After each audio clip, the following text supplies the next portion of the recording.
Millennials, meanwhile, hitting the brakes on auto purchases, apparently. I'll speak with a Ford executive and an expert on buyer behavior about why cars have less mojo among today's 20-something generation.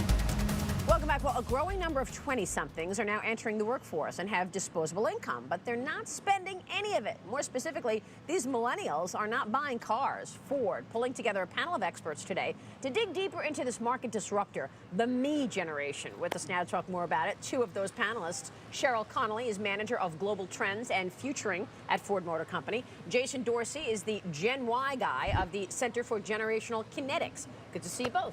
Thank you so much for joining us. So talk to us about this panel.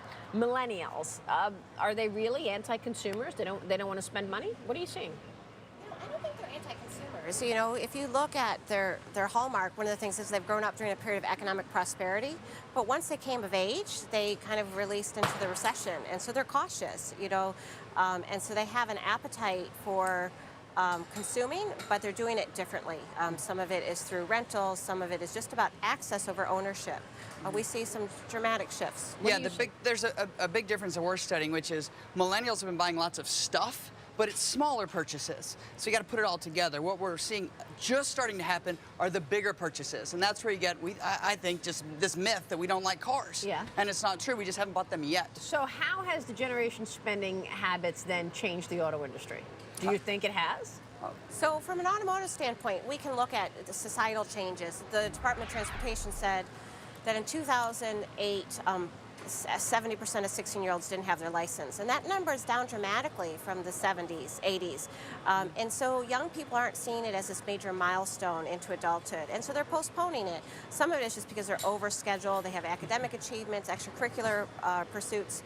But we also know that there are other factors, like this digital native idea that digital devices kind of give them an opportunity to collaborate and spend time, socialize, even when they're physically apart. Yeah. So we change our products, our marketing, our communications to try to address that. Sure. Yeah, and the big thing we're studying is this concept of delayed adulthood, which means that we're entering adulthood later, all the gateway markers, graduating college later, entering the workforce later, getting married later, having kids later. And when you look at when you buy things like a car, they tend to happen around those events, right? You're moving into those places. You need a car to get to that real job, where now you got a kid and you're toting them around.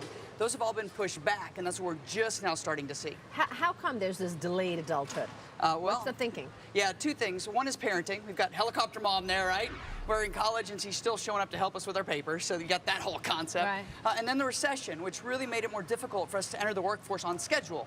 Put the two together, we're just now getting into that space. So Cheryl, you're really creating a program, messaging to speak to this group. Yeah, so we're trying to understand them from a deeper level, and we respond to these issues through product development. So the way that we design and engineer the vehicles are designed to support their lifestyle, their priorities. A lot of that's constant connectivity. So we let devices be brought into the vehicle, and they become hands-free, voice-activated, so you can still engage while keeping your hands on the wheel and your eyes on the road.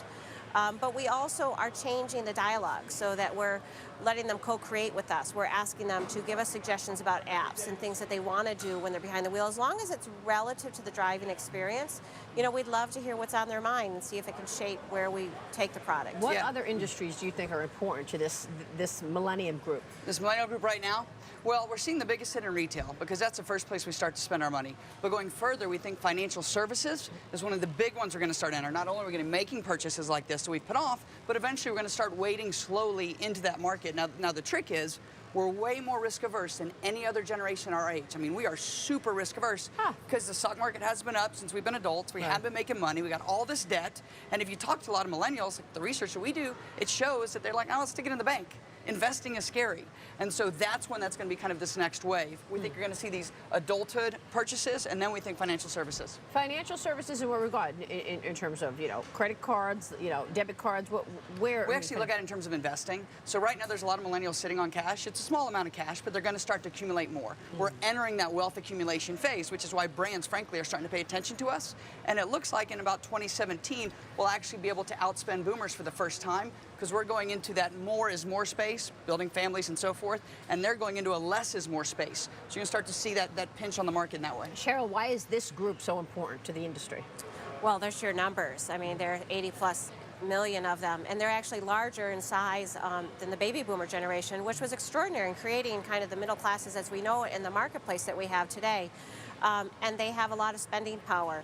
But they're different. They're fundamentally different. They're pioneering new pathways for themselves. So the pathway used to be you go to college, you fall in love, you settle down, you get married, you have a kid, you know, you do those things. Now the order, there is no prescribed order. There is no guaranteed pathway to success, so it opens up a lot of doors for them. In some ways, it's kind of liberating.